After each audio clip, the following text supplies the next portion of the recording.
Well, hello everyone, and welcome here to the next real estate show here, man. And we are honored today. We have Miss Kathy Courtney.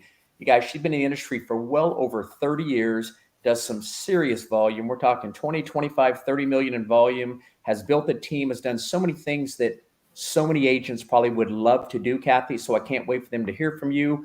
And I'm sure you're going to have a lot of nuggets to share with them that could help elevate their game. So guys, we'll be right back with you here in just a minute. Let me just play you a quick little intro. Be right back.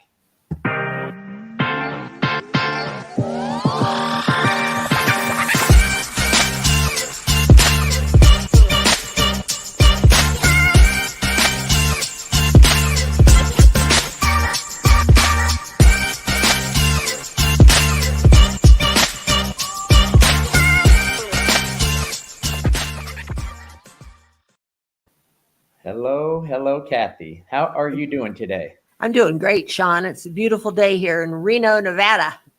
I love it. Well, what's your Reno, Nevada? So what's kind of your average temperatures right now here in September? Well, we're having a heat wave right now. So average would probably be about 90 at the day, 60 at night. It's a little warmer than that now. I love it because it's high desert. So even if it gets warm during the day, there's no humidity. And at night, it gets cooled off. Open your windows. It's great. Yeah. No, I love it every time I go out anywhere in that area, or a same thing with Arizona. It's incredible because it can be 90, 95. You step into the shade and it's so much cooler. Whereas it's not like that in Dallas where I'm at. We're dealing with usually 80, 90% humidity, and we got a hot one again today. I think it's 94. But anyway, you guys, all you people out there that might be listening don't need to hear about the weather. So let's get into some real estate stuff. Why don't we start here, Kathy, because this will even be great for me because I don't know a lot about you and your background. I know your production is off the chart, but maybe share with everyone just a little bit about you personally and so forth, if you wouldn't mind. And then maybe we can jump into how you first got into real estate and what that journey's been like. But tell us a little bit about Kathy. Well, personally, I have a daughter who's now 25. Raised her as a single and then sole parent. Unfortunately, we lost her dad when she was 7. And so we've been working together. She is here in Reno with me. I am a horse girl, so I have a bunch of horses I like to play with, and show horses is my sport. So are you like on a ranch?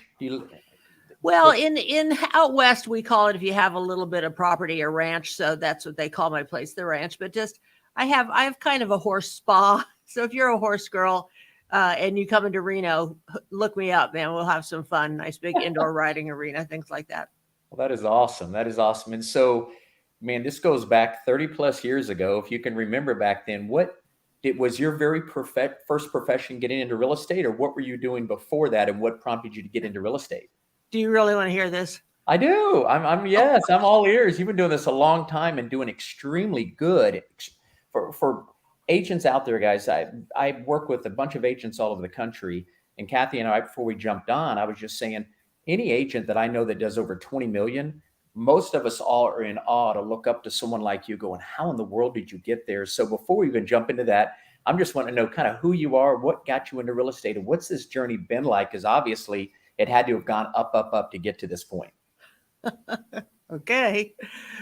So, but before I was in real estate, I had a couple other really interesting jobs / careers. I was one of the first women to get a seat on the Chicago Board Options Exchange. So I was a pit trader, and it was crazy. But fun fact about that world, you can actually lose more money than you have. So, one kind of failed event happened after another in my 20s. And I had come to a point where I was living in a barn, mucking out stalls, 25 stalls every day for $125 a week. And I drove a car, which we called the Beast, that wouldn't turn left. So I had to go right in every direction. Had to plan out each one of your destinations, going, how can I get there going right? I knew all my way around town going right. And I had a girlfriend come to me and said she was going to real estate school and maybe I would like to do that. And it cost $125 and I had just been paid. And then she closed me by saying that she would drive. So that's as much thought as I gave to getting into the industry. And I think it was like that more back then. Yeah. Unfortunately, being a realtor was sort of a career of last choice or whatever. And so but what I did then was, I decided, you know what? I was still a young person. I said, you know what? I'm drawing the line in the sand here. Here I am. I didn't necessarily choose this, but gosh darn it, I'm going to drill down and I'm going to learn how to do this thing. So Okay. from day one, I was a student of the game of real estate as I learned. And one of the things that I learned early on is that it made absolutely no sense the way everybody was doing things back then. You had everybody running around doing the exact same thing in an office, most of which they weren't good at. For example, in my coaching career, I've come to say that God didn't put a great salesperson and a great paperwork person in the same body. I don't know if anybody can relate to that, perhaps. Yes. And I can remember it like it was yesterday, the day I met my first assistant who liked paperwork. And back then, nobody even had an assistant. Sarah Bronson was her name. And I said, you like paperwork? Like, well, come on, you're punking me, right? Oh, no, she liked paperwork. I'm like, you kidding me? And I had stacks of files like this. Like, here you go.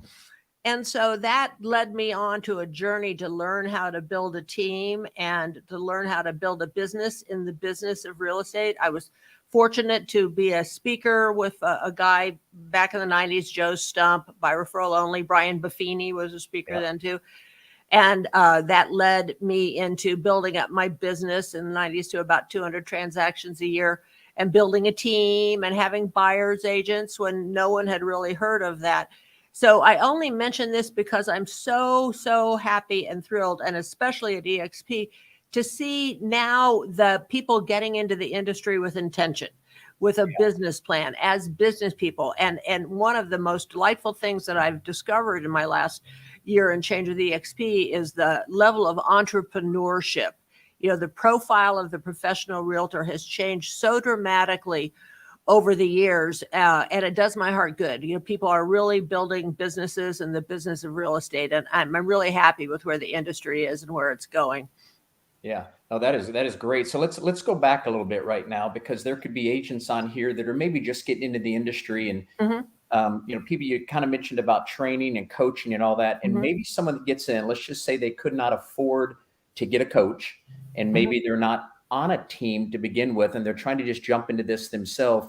What advice would you give maybe an agent who's maybe been doing this for a couple of years, maybe they're doing 2 or 3 million, but they're really trying to take their game, obviously double their sales, whatever it might be, to 5 or 6 million or greater, but can't afford a coach? What might you recommend to them with all your skill set and experience you've had? Well, a couple things. Number one, what I would say is know your numbers. We hear this all the time in our industry, but so many of us don't do it. I think it's almost even kind of a dirty little secret with the personality type that is attracted to this sales and commission sales, is that we're dealing with the biggest financial asset of our clients' lives. But yes, ourselves personally, we're not all that on top of that, of our own particular numbers.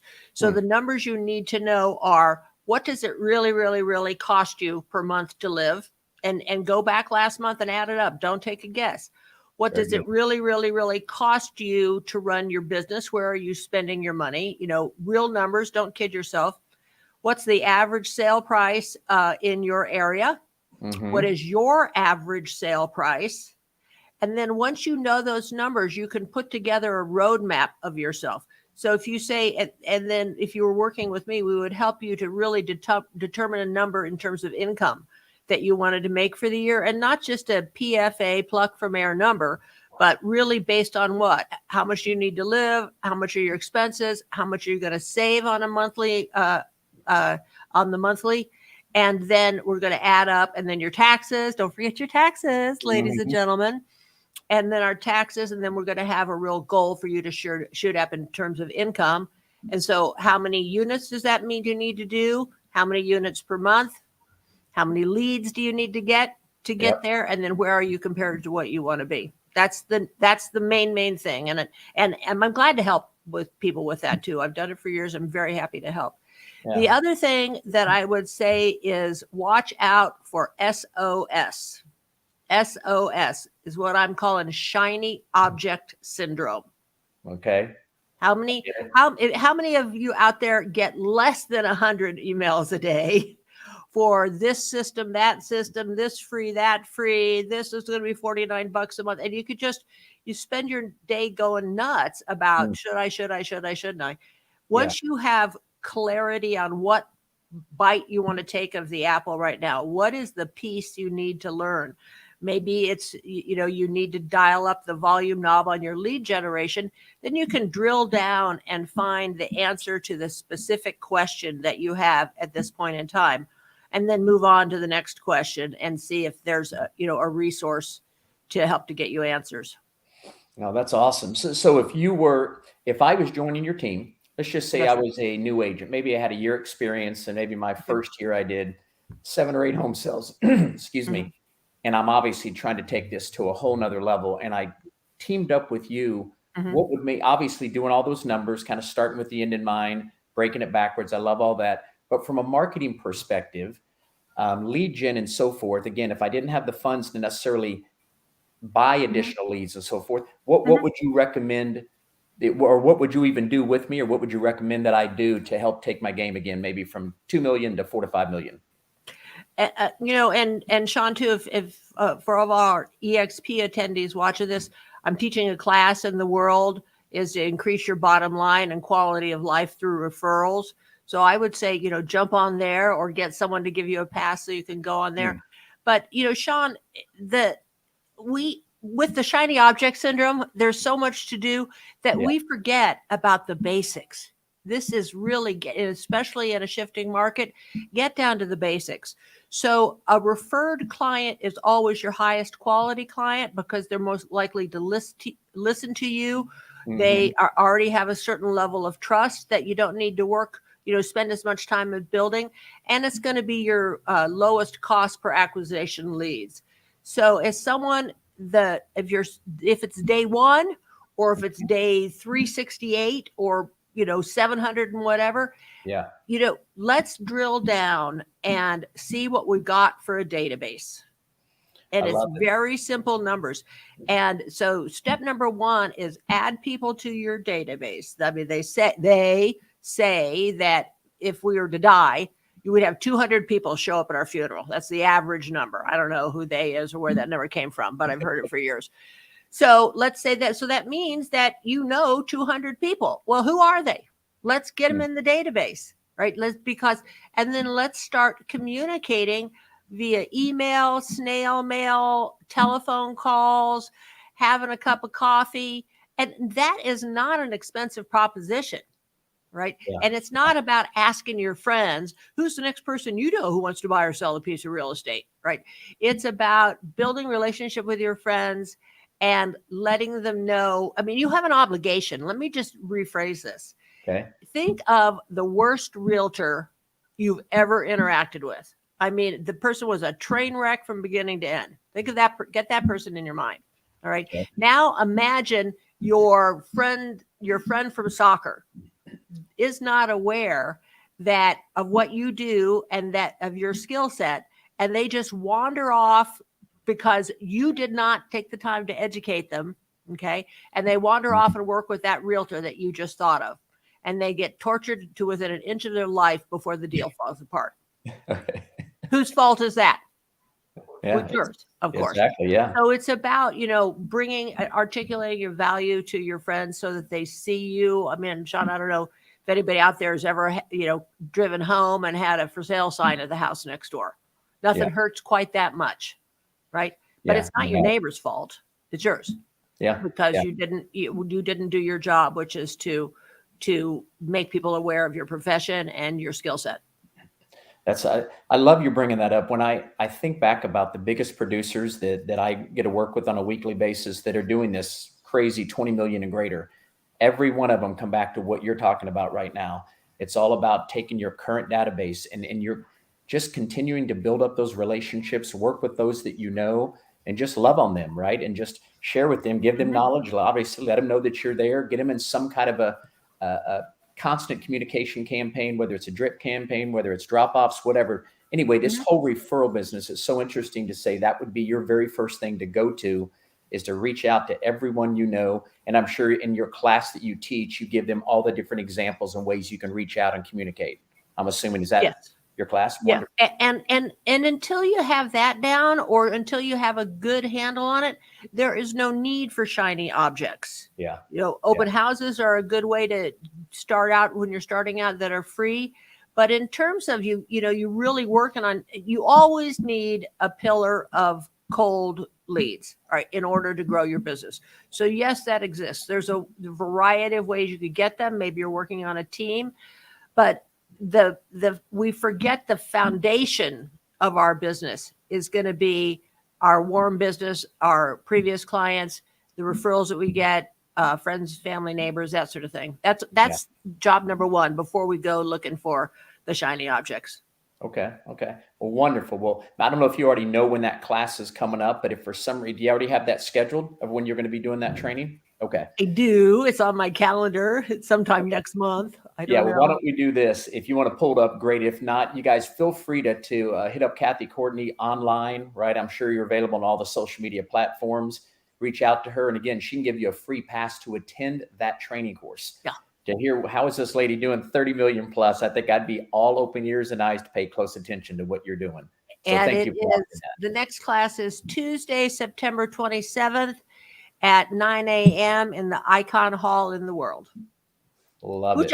That's one of the things I love, is because no matter what it is you're working on, we have a list of like 80 hours of classes taught by people. And I'm not saying I'm anything special, but it is the top 3% of the agents in our company who teach the classes. And so what's your question du jour? What's your project du jour? Go look at your resources and see if there's a class being taught that's going to help you. And that's as opposed to, most of our companies, you're going to have classes at your local office taught by the local realtor who's had some success, but is not that busy that he can't still teach a class, or she. And with the party line education, it can be very limiting. Yeah. Well, that's a very good point. So for anyone out there, please understand, this is not an EXP pitch at all. We're truly trying to help agents, brokers all over the country come together and offer this additional training and masterminds like Kathy's offering right now. You don't even have to be a part of our company. She can send you a link, invite you into the virtual campus, and let you just attend. You can even look through our classes out over the next couple of weeks. Choose some that you'd like to attend, that whatever you're looking to do in your real estate career, I promise you, we've got a training on it coming up for the next 30 days. Sometimes we have 10, 15, and 20 classes a day. So it really isn't. Last Thursday, I looked and there was 24 different classes that were 30 minutes to an hour each. I mean, it's truly amazing the amount that we have. And like you said, it's the people that we get to hang around and associate with that are the best of the best, the top 3% in the industry. So you guys, please hit us up if you would like to have access to that. We'd love to show you the mastermind and training schedule coming up, and we can invite you into that completely free of charge and see if we could help assist you as well. So let's go back again. You talked about building a team, and I've heard this over and over. Back, 15, 20 years ago, that was a very rare thing to happen, right? It's all become very relevant now in the last 10 plus years, but go back. So were you, I'm assuming, one of the very first ones to probably start to build a team? Were you doing this? Was this back in the 90s when you first started to create your first team? It was. I want to say it was 93 when I got my first buyer's agent. And Sean, I'm not saying that I came up with any of these ideas. It's just that I didn't have any other resource for it. And I made the decision that, what I figured out, you could work, 7 days a week, 10 hours a day easily. I decided, no, I wanted Sundays off. So how was I going to get Sundays off? And so that was the genesis of it. And fortunately, I was around some big thinkers in the real estate industry, and then also some big thinkers in other industries as well. And so I was able to bounce ideas off of them. And I came up with this idea, well, I'm going to get a gal. I'm going to have a gal to just work with buyers. And I hadn't heard of it before. And her name is Tessie McClung. She stayed with me forever. And so she, I had to guarantee her that she would make $36,000 a year. And I don't even think I was making that back then. I was just going to ask you, do you mind me asking, because and it could be a little bit different for everybody, but at what point you had to have been doing a certain amount of volume? When would you suggest, now that you've got all this experience, when somebody should look to potentially bring on a buyer's agent? At what point would you think, transaction wise or volume or combination? Your workload. Okay. So it's, the build it and they will come theory scares me. So Okay. I have always done it by adding when I'm getting, stressed, when my current system is starting to stress, or I see that coming. It's when I'll bring on a second assistant or an additional buyer's agent and that sort of thing. Okay. So I would say, get your business going to a point where you are starting to have the ability to generate an excess of leads. And then you're going to have to be very, very careful when you bring that person on, because you can't just cherry pick and give them the junk. You have to have a certain system for people getting leads. And then at that point, you bring your first buyer's agent on, and you should already have an assistant at that point. Definitely outsource your transaction processing now, something that another thing that I kind of made up as I went along because I'd never heard of it. But that's, and if you're charging an administration fee to pay for that, then you get a employee for free. Yeah. Yeah. So what I've learned over the last 5.5 years doing this myself is most of the big players that I know like you all say, get your assistant first and start taking off your plate those things that you could be paying an hourly type person that you don't need to be spending your time doing. You need to be in front of your clients and so forth. So would you recommend the same thing? Get the assistant first, build that up, and then go to a buyer's agent? Yes. So what I would recommend is that make a list of all the stuff you don't like to do, right? Yep. And the stuff that you don't like to do doesn't mean that nobody's going to like to do it, right? But you get a clear idea of what the job is, and start with the stuff you don't like to do, because you're just going to procrastinate doing that stuff, and that's what's slowing you down. So then once you are clear on what the job is, then you have to go out, then you make sure you hire someone to with the skill set and the desire to do that job. I see so many agents saying, oh, they have a friend, client, whatever, they want to hire them for a job, but this person needs to, leave at 2:30 on Tuesday because of this, that, so if you don't get clear on what the job is, then hire to fit that job, what'll happen is the tail will start wagging the dog, because next thing you know, you're going to start to tweak the job to fit the person that you've hired. And then you've just done it back-assward. So I always go assistant first. And the same thing when I did that too. I hired my first assistant, and again, it was a situation. I was a case of pull myself up on my bootstraps. I had upgraded to a car that would turn left. Yeah. But, it was still, when I started out, I had one pair of white shoes. It was South Florida, so it worked. And some of that Kiwi shoe polish to make sure they're all nice and clean. So it was a real bootstrap thing. But when I committed to hiring my first assistant, I knew that I had to take advantage of that time that was freed up to go out and generate more business. It wasn't, I got freed up time so I could hit them all in the afternoon. No, I had to be committed to using that time to generate more business to pay her salary and myself. Gotcha. Now, those are great words of advice, and thank you. So before we lead into where you're at today, you were at multiple brokerages throughout your career. You even owned your own brokerage. Will you kind of speak to the evolution and how you kind of moved along and how you ultimately got here at EXP? Because you've been all over the place here in the last 30 years. Speak a little bit to that. And what were the reasons you would every once in a while change to another brokerage, and what was the reason you went independent? Yeah, and I haven't been all over the place. Each move, I'm not a company hopper. It can be, you get some breakdown every time you're going to change companies. So you have to really think it through about your timing and that sort of thing. Yeah. So I started out with just a mom and pop shop because they were, the only people who would take me on. And then, but this theme of studying the real estate industry and running a business like a business, I got on that train personally very early on. Yeah. And that I saw ReMax. Okay. So ReMax came out, in the early 90s, they were the cutting edge model. Yep. And I decided if I'm going to do this right, I need to be with the most cutting edge model. So I went with ReMax, and I did very well there, and, always, top in whatever in the state, that sort of thing, because, it's the strugglers in life try to recreate the wheel. The successful I've found just say, show me the model, show me a model, and then I'm going to copy it exactly. And then once you get it down, then you can start to tweak with it. So I had a very a successful relationship with ReMax. And then I was being courted pretty hard by Keller Williams back. In fact, Gary Keller was a coach of mine in 99, 2000, something like that. Okay. And they had 18,000 agents and wanted to open a market center. So I went down and toured his market center. And remember I said no good salesperson and good paperwork person in the same body?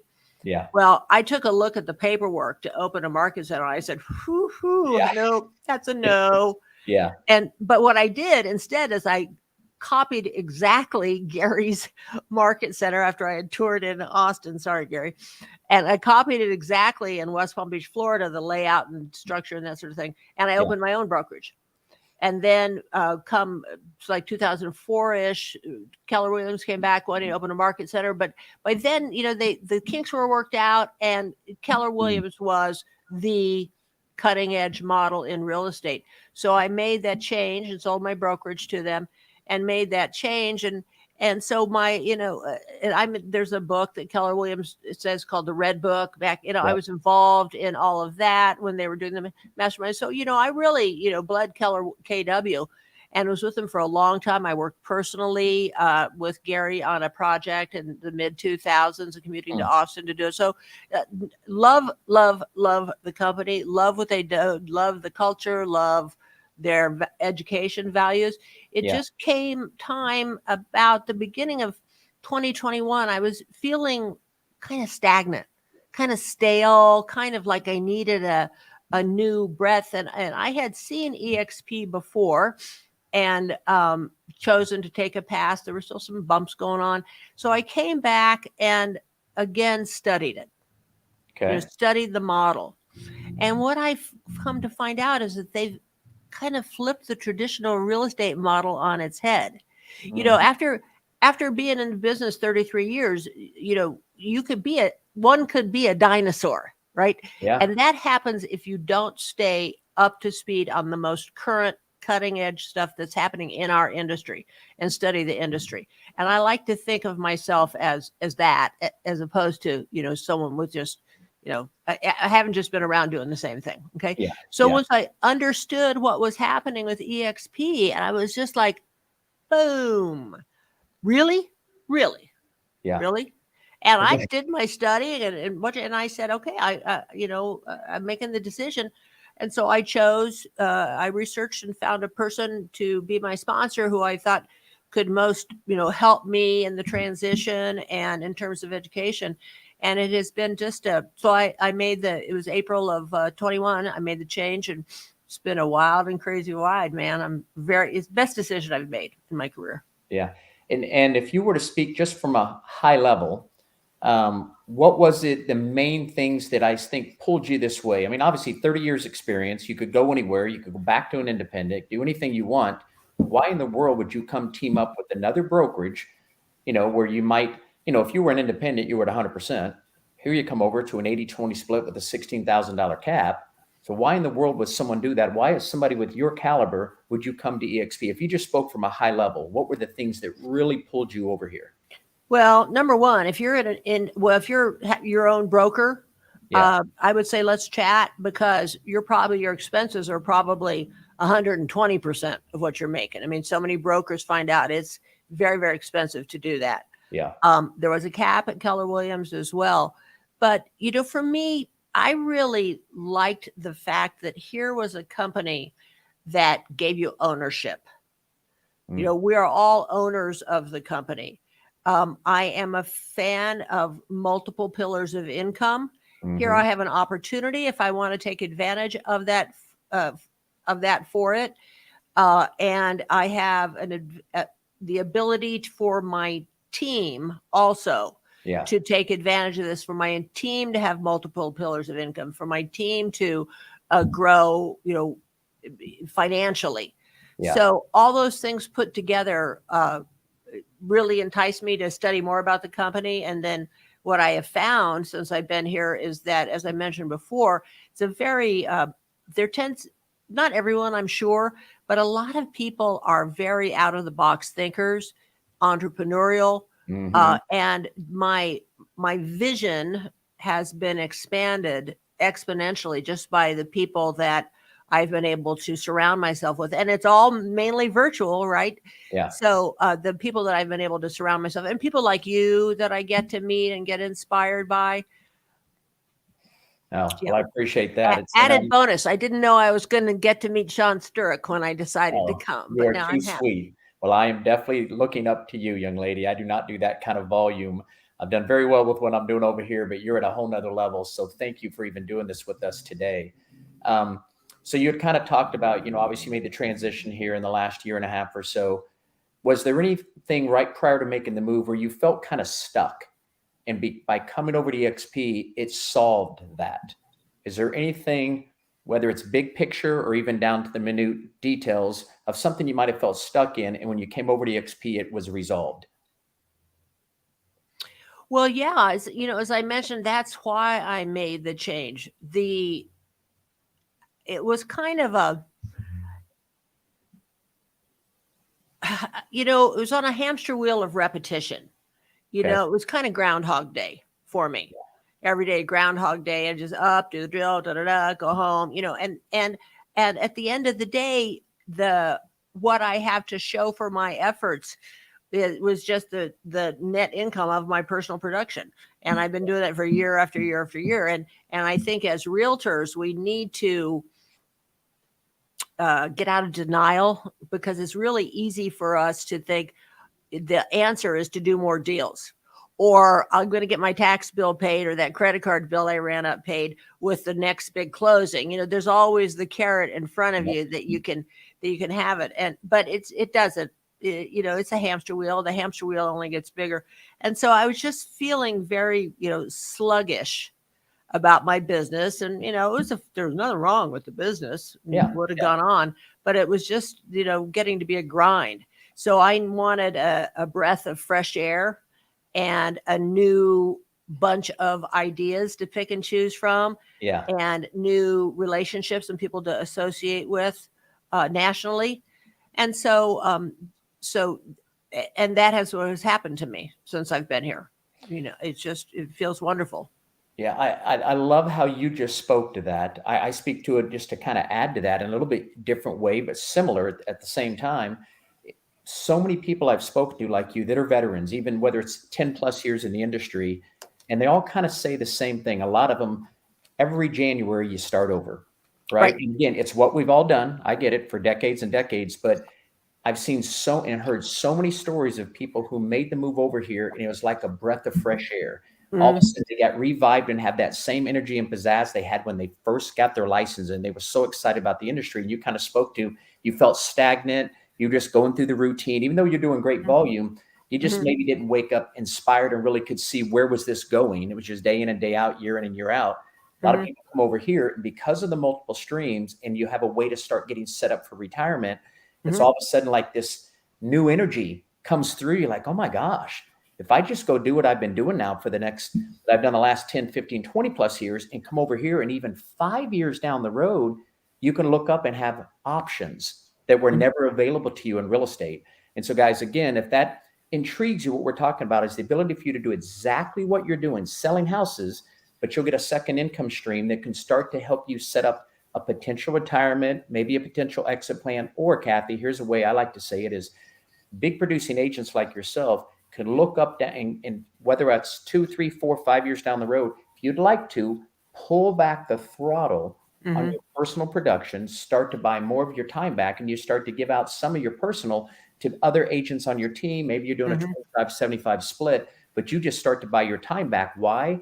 Because these other streams of income have all started to go up, and they're beginning to replace your traditional transactional volume. So again, guys, if that just speaks to you at all, and you're like, you know what, I feel like I'm in the same thing on this hamster wheel, and you're wondering how could you get off? And again, this isn't us trying to get you to switch brokers to EXP. We'd love to just share the model with you. More importantly, Kathy or I can personalize that model for you, plug in your numbers, and just show you what this could look like for you 3, 4, 5 years down the road. So anyway, I just want to throw that out. So thank you, because I love the way you kind of laid that out as well. So let's give maybe one last question here. We're about 35 minutes in. We appreciate anybody who's been hanging with us for a few, but if I asked you maybe one last question, if somebody was on the fence, maybe they're a little bit familiar with the XP, maybe don't know the details, but they're just contemplating it, what might you suggest to them to either further look into this, or just what would your suggestion be to someone who's on the fence thinking about EXP? Who you partner with matters. Agree. I think that I would be interested in getting a viewpoint of several people and see, because, when we're in EXP, and I have someone join my modern team, my organization, and Sean too, I know that you're the master at this, it becomes our obligation to help those people succeed. Yes. We're all in this together. So I would say to someone who's been exploring and being on the fence, consider who do you want to be in relationship with. I think that's a big part of the decision. Yeah, completely agree. And if I can do one other plug for both of us, within our organization, and Kathy just barely spoke on it, the agents that come over here, and Kathy's taking advantage of both. She's got a traditional team with a couple agents over there where she feeds leads and adds extra value above and beyond what they're getting from EXP. But she's also building a modern team. These are agents that could be watching here that you're already experienced. You don't need somebody to necessarily handhold you on how to do a transaction, but you're going, how do I go from 3 to 5 to 7 to 10 million? How do you move up that chart? There's where teaming up with us and our freedom team.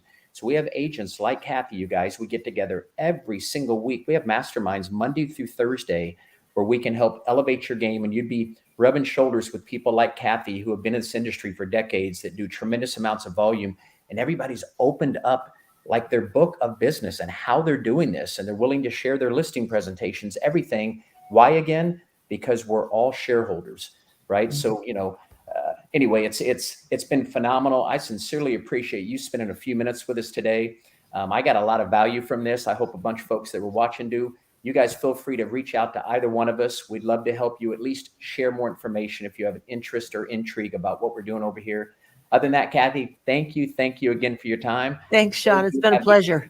Absolutely. And thank you. I hope you have a wonderful, blessed rest of your week. And you and I will, I'm sure, be talking here very soon. You too. Thank you very much.